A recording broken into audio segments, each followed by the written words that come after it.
Another text came in, this one from Sarah, that wants you, because she's heard you say on our show, and she even mentioned how you talked about it last year, but wants to know what the status is of Patriot Park. She wants to know where that is. Is that a phase thing?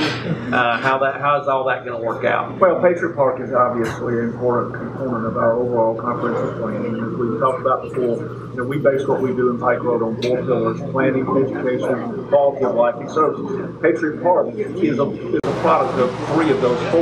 It certainly is a part of our plan, has been. It's in the Rolling Hills, Trotman Road area of the town. That's a community that we really want to see evolve and grow.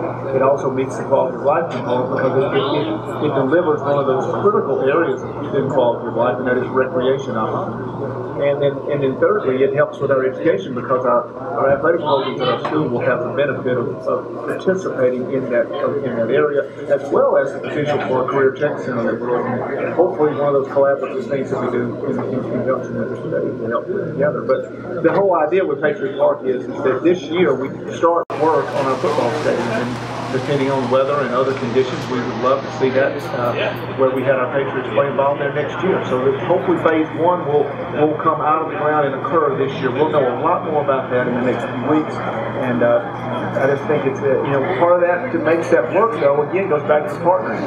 The county has worked with us to help us already do some grading on some areas over there that's been very beneficial. We've got great support at the Council Lady Atkins and all the team there that has been involved. So all the pieces are in place. I would tell Sarah, I think you said, that for us to move forward with that, we're waiting on a couple more little things to happen.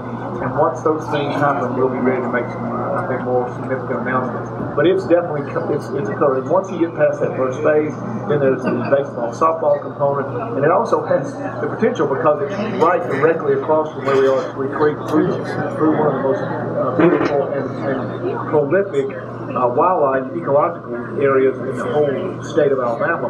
There's the potential to also have a lot of natural resource-based components, such as a boardwalk through the swamp, a riflery, archery, some things of that nature that you don't see in most public undertakings. So those are multiple phases that will come down the line, and it'll be really exciting. But we've got 2 campus sites working on a 3rd campus site for our school.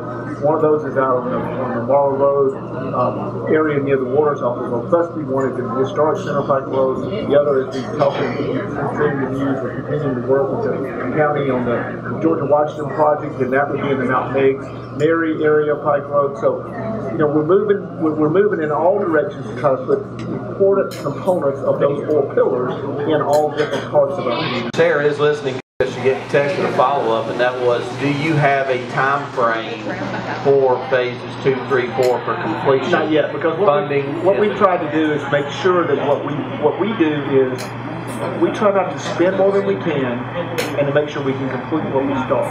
And that's been a pretty healthy formula for Pike Road, going through all the folks who've been a part of our leadership team. And so once we get phase 1 underway, then we'll continue to work toward phase 2. We'll know a little bit more about phase 2 as that next step.